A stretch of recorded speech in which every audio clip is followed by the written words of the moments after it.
Hi Capricorn, welcome to Sweet Tea Astrology and Tarot. My name is Erica. I'm so glad that you found me and thank you for being here. This is your June 2017 astrology video where I intend on talking about the planetary transitions, how it could be playing out in your world. This video is intended for Capricorn rising, Capricorn sun, and some of you Capricorn moons may apply as well. If you're looking for the tarot portion of this reading, look in the information bubble in the right-hand corner of your screen because I've reevaluated and readjusted the way that I'm shooting so that it can be a more accessible viewing experience for the different viewers that I have. Some people like the astrology, some people like the tarot, and some people like both. So I'm just trying to be more accommodating, y'all. But anyways, enough about that. Capricorn, why don't you sit a spell so we can talk about your stars? On June 4th or 5th, depending on where you live on the planet, we've got Mars moving into Cancer in your 7th house. Mars is the planet of energy, impulse, and aggression. It is a fiery planet, and that is moving into a water sign. The fastest way to put out a fire is to throw some water on it, and this is occurring in your 7th house. The 7th house deals with your partnerships and your relationships, how you identify who you are as an individual through those partnerships and relationships. It also deals with counseling and open enemies.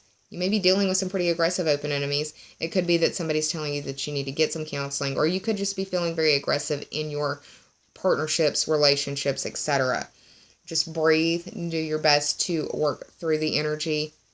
I say exercise. Exercise always helps the Mars energy no matter where it's at, because if you don't use the energy, it will use you. So, on the 5th or 6th of the month, we've got Venus moving into Taurus, and Venus is the ruling planet of Taurus. Venus is the planet that represents love, beauty, harmony, money, and resources, and this is going into your 5th house.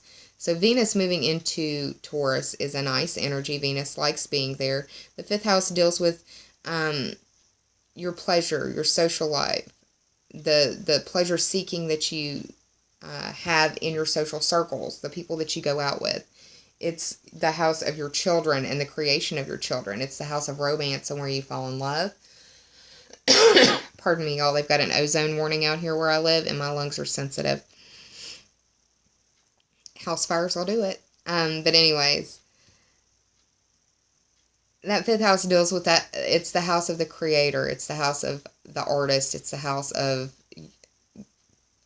being childlike and going out and having fun and those types of things. Venus moving in there is nice. And for some of you, I would say it wouldn't be a bad idea to put $1 or $2 down on the lottery, because Venus moving into the 5th house is auspicious for some of you to maybe win a little bit in the gambling scene, because the 5th house is also the house of gambling and the lottery. I would not bet the farm, but $1 or $2 wouldn't hurt anything.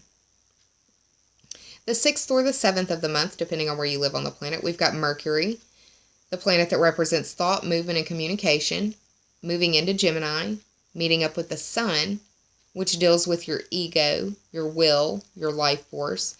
This is in the 7th house. So you've got Mars in the 7th house, where you're going to be feeling aggressive, and now we've got Mercury, the planet that deals with your communication and your thought and your movement, in the 7th house.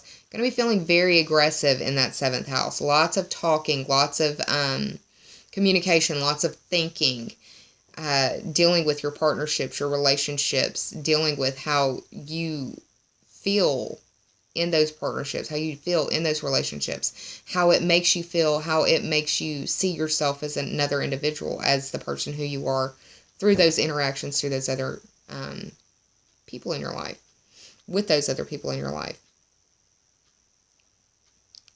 On the 8th or 9th of the month, depending on where you live on the planet, we've got a full moon playing well with Saturn in your 12th house. The full moon is going to be illuminating something, probably dealing with boundaries in that 12th house. The 12th house deals with secret enemies. It deals with limitations. It deals with secrets in general. It deals with the subconscious and the dream state. It deals with limitations, repression, karma, self-undoing, secrets, secrecy, secret enemies, and the like. That full moon could be exposing or illuminating something in the dream state, something in your subconscious. some sort of karmic situation. Really depends on what's going on in your world. The 12th house is a really difficult house to try to give predictive, general information to, because it's such a personal, private, dark house on the wheel. Now, Jupiter is also going direct in Libra on the very same day in your 10th house. Jupiter is the planet that represents increase, expansion, and excess. Going forth in your 10th house could be that you are experiencing growth in the career, status, or reputation area of your life. Could be that you are dealing more with lawyers, doctors, professors, because authority fields or authorities in their fields could be an expert. You could be dealing more with authorities in general, people that you have to answer to in your life or in the world. And it could just be that Jupiter is smiling on you because of destiny, because the 10th house is also a destined house. So that 8th and 9th is going to be pretty impactful time for you. On the 20th or 21st of the month, we've got the Sun and Mercury moving into that 7th house.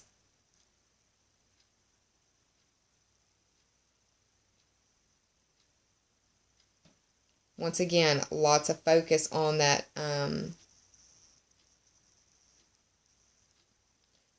that partnership, relationship, house, dealing with counseling, dealing with open enemies.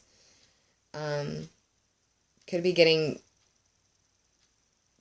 back to counseling, could be deciding to go to counseling, could be getting information about open enemies, could be hearing messages, or just having communication issues with someone that you have an open beef with. Or it could be that you're just doing a lot of communicating with the people who are in your world. On the 23rd or 24th of the month, depending on where you live on the planet, we've got a new moon in Cancer. Once again, that 7th house. New moons are always a good time for you to plant a seed in the area of life that it is highlighting. For you, it could be that you decide that you want to change the way that you deal with people in your world. It could be that you want to go to counseling. It could be that you are deciding not to give any more energy to your open enemies. It really depends on what's going on in your personal chart, like I said, Capricorn. But that's what I see for you for the month of June 2017. I do hope that you're well. I'm sending you a lot of love, and I hope that June brings you a lot of wonderful, positive energy and even some blessings along the way. If you're looking again for that tarot video, it's in the upper right-hand corner in the information bubble. I'll do the full moon oracle there as well, but that'll be later on. Take care of yourself, Capricorn. I'll see you soon. Namaste and bye, y'all. I love you, Capricorn.